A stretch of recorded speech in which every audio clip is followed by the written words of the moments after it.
Eu sou Otmar Schneider, analista de valores imobiliários, e no vídeo de hoje a gente vai falar sobre o BTG Agrologística, o BETAL11. E se você gosta desse tipo de conteúdo, gostaria de aprender a investir melhor, eu vou te convidar a se inscrever aqui no canal e também ativar as notificações para você ser avisado quando sair um vídeo novo. E vamos lá para o nosso vídeo de hoje. Esse aqui é o relatório, o último relatório publicado no BETAL11, em janeiro de 2025.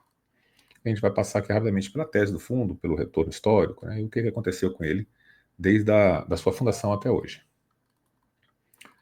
Então, aqui a primeira coisa que é o objetivo do fundo. Então é importante, todo mundo que vai investir em alguma coisa saber qual que é o objetivo do fundo. No caso aqui, é a aquisição e construção de ativos de escoamento e armazenagem, distribuídos ao longo da cadeia logística do agronegócio.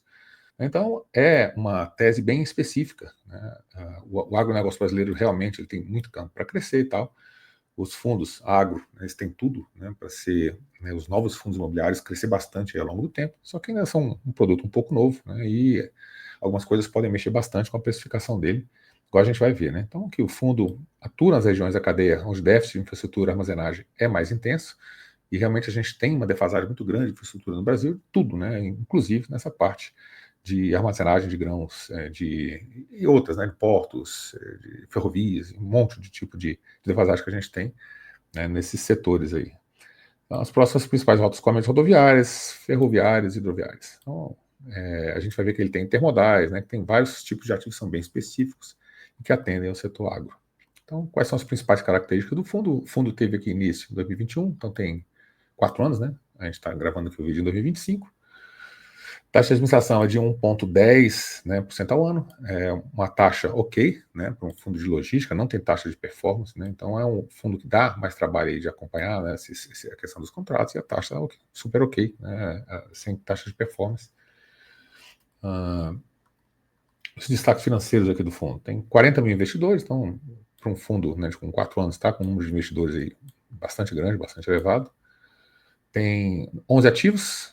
Esse ADTV é o Average Daily Trading Volume, volume diário de negociações, Então está em 400 milhões hoje.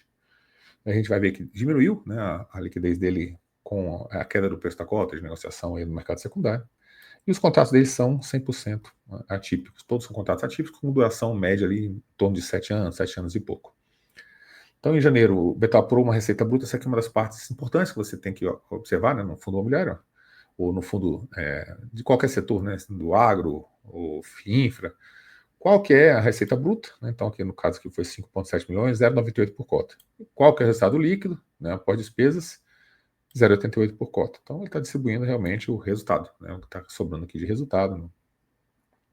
Evolução dos rendimentos, então a gente vê aqui que ele veio até março de 2024 em 0,65, e agora ele está distribuindo 0,84, e esse 0,84, a gente vai ver pela mensagem da gestão, que é um 0,84 que tem tendência aí de ser recorrente. Então, ele tem o caixa suficiente que a atividade gera para fazer a distribuição aqui de 0,84, e a gente pode ver isso com essa reserva aqui, nessa azul mais clara aqui, que ela vem subindo ao longo do tempo, 0,25, 0,26, 0,50, e hoje está em 0,62. Então, mesmo com a distribuição aumentando, o valor das reservas aqui está aumentando também, Então, ele não está consumindo as reservas para aumentar o rendimento, é uma coisa que a gente também olha.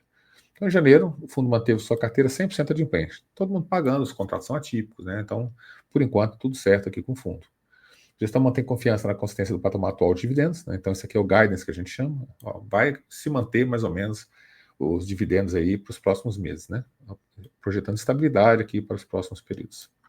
Então, ele fala um pouco aqui do setor macro e tal. E aí aqui vem a rentabilidade acumulada do fundo. O fundo ele teve uma queda forte, desde a fundação dele aqui, a cota 100, digamos assim, e aqui, até hoje, teve um retorno negativo, comparado aqui tanto ao FIX quanto ao CDI. Então ficou abaixo do FIX, abaixo do CDI, porque o preço da cota caiu bastante, e não foi por causa do resultado. A gente viu que o resultado foi crescente ao longo do tempo, a carteira está adimplente, São só condições de mercado. Então as condições de mercado para o setor agro são mais complexas. Então, quando alguma coisa atinge o setor agro, alguém deixou de pagar, alguém invadiu o terreno, alguma coisa, acaba que o setor sente bastante isso. Então, o fundo também sentiu bastante isso no preço da cota, no mercado, que acabou até aumentando o dividendismo, mas também a percepção de risco que as pessoas têm com relação ao fundo é maior. que é a receita imobiliária do fundo. A gente pega aqui os 12 meses para a gente ter uma noção, né? 44 milhões, mais 20 de CRI, 64, um pouquinho de renda fixa aqui, receita total 66 milhões. Qual que é a despesa total? 6 milhões. Então a despesa total ela é menor do que 10%, né, da receita total, que é muito bom. Então, normalmente, quando você vai administrar um imóvel ou outros fundos imobiliários, em torno ali de 10%, até no máximo 15% ali da receita, né? E para gestão é um número ok, né? Então, abaixo de 10%, mais ok ainda, é melhor, né? Então, foi distribuído aqui, o resultado foi 10,06 nos últimos 24, distribuiu 9,70, 96%, ok, bem dentro da regulação e ok. Então tem o resultado ainda distribuído 0,62, e aí a gente vem aqui para a carteira de ativos. Então, quais são os tipos de ativo? Tem um armazém ganeleiro, né, de grãos, é uma coisa já bem específica, a gente vai ver as fotos aqui um pouco mais para frente. Tem aqui um complexo industrial de sementes, então, onde as sementes são tratadas, elas passam por diversos tipos de estágio, né? A gente tem um terminal de transbordo intermodal que liga, né, um modal a outro, então trem para navio, para caminhão, né? Normalmente intermodal faz isso. Centro de recebimento de grãos e um terminal portuário. Então a gente vê que esses tipos de contrato aqui, ó, do fundo, todos atípicos, 100% atípico, e indexado ao IPCA. Então tá aqui ó, os locatários, né, venda de insumos, açúcar e álcool, etanol e milho, operador logístico. Então o indexador aqui é IPCA, 100% dos contratos é IPCA, atípico, né? E o vencimento dele é em torno de 7,3 anos, né? Ou seja, entre 2031 e 2035, 72% dos contratos vencem. Então é importante que esses ativos sejam muito importantes para os donos, né? Que eles queiram realmente renovar isso tudo e continuar a atividade, né? Então a gente tem que, como é um ativo muito específico, né? Para você vender para uma outra pessoa já é bem mais complicado, né? Então a gente tem que acreditar que as pessoas elas vão querer renovar, né, esses contratos aí ao final do vencimento. A localização, né, não tem nada em São Paulo aqui, então é Goiás, tem 2 ativos aqui em Goiás, 42% da receita. Paraná tem 5 ativos com 21% da receita. E outros estados, Minas Gerais, Mato Grosso, Bahia, Espírito Santo. A diversificação aqui pelo país. E o cap rate, né, o cap rate aqui de 11,2, cap rate médio, né, você pegar, o que a gente vai ver, o fundo é de 2021, né? Então, as contratos foram feitos em 2021 também, a nossa taxa de juros era muito mais baixa, né? Então a gente tem aqui, por exemplo, o terminal portuário, é lá em Vila Velha, no Espírito Santo, né? O cap rate da emissão foi de 9,55. Então você pega hoje, a maioria aqui, 9,25 aqui no complexo de sementes, 9,10 aqui no terminal intermodal. Então esse cap rate aqui hoje, né, é cap rate de fundo de shopping, né? Vários fundos de shopping estão com cap rate na faixa de 9 pouco, comprando ativos a esse preço. Mas antigamente, nessa época aqui, o cap rate era 6, né, para shopping center, por isso que eles estavam com um cap rate de 9. Só que hoje, né, essas aquisições aqui, elas não seriam feitas a esse preço. Então, ele carrega, né, digamos assim, a carteira, e por isso também é que acaba, no mercado secundário, ele sofrendo bastante, né? Porque, olha aqui, ó, localização, deixa eu ver, aqui, ó, Rio Verde é um CRI, a taxa dele aqui, ó, IPCA mais 6,75. Se pegar a taxa hoje do Tesouro, né, que tem muito menos risco do que um CRI, está acima de 7. Mas só que nessa época aqui, sei lá, 3, 4. Né? Então 6,75 era muito bom. Mas quando você tem, né, taxas maiores, as taxas vão subindo, o preço vai caindo. Então, por isso que o preço, né, da cota do fundo acabou caindo bastante por conta das condições de mercado, para você poder adequar, né, essa questão da rentabilidade do fundo para o preço dos ativos que foi comprado à época, que parecia um excelente negócio, né, só que a gente piorou bastante a economia ao longo desse tempo. Então, o cap rate de emissão hoje, né, desses ativos mais desafiadores, digamos assim, né, que são mais exclusivos, são próximos ao cap rate que é emitido shopping center hoje. Né? Não vai ser sempre assim? Não. Né? Daqui a pouco vão voltar a emitir shopping cap rate 6 e pouco, né? Quando as coisas voltarem ao normal. Mas hoje a gente tem essa situação. Né? A situação atual é essa. Aí aqui a localização dos ativos. Então, foram 555 milhões adquiridos, né? Cap rate aqui de médio 11,2 e 7,3 anos aí de prazo médio de duração da carteira.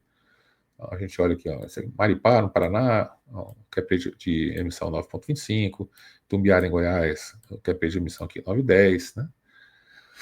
Então, esse cap rate aqui de operação, a gente vê, né, 9, 9,25, que ele é baixo, né? Só que como o preço da cota caiu bastante, né, então a taxa para você carregar o fundo já não é mais essa, né? Se você pegar aqui, ó, hoje, né, o dividend yield dele está 13,36, né?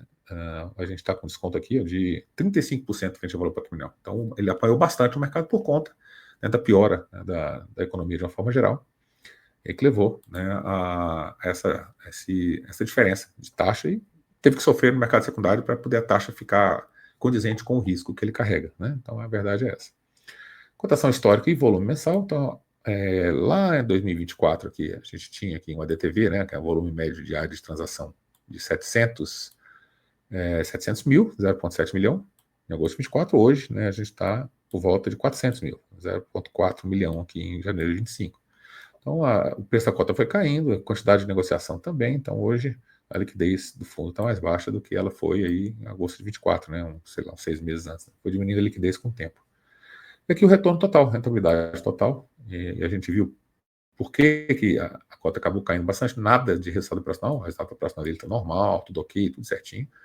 Só que, né, quando ele comprou os ativos, né, a um determinado cap rate, hoje seria completamente diferente. Então, o preço da cota acaba caindo no mercado secundário para ajustar essa rentabilidade aqui do fundo. Então, o Betal ficou aí com uma rentabilidade aqui de menos 21,6, 24 meses, contra o IFIX, que deu 7,6, e o CDI líquido, 21,5. Então, a rentabilidade do fundo nesses dois últimos anos não foi boa, embora o resultado operacional dele ok, subindo o rendimento, distribuição, né, a operação dele esteja ok.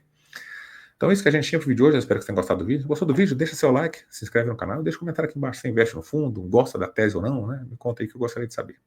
Muito obrigado por ter assistido esse vídeo e até o nosso próximo vídeo.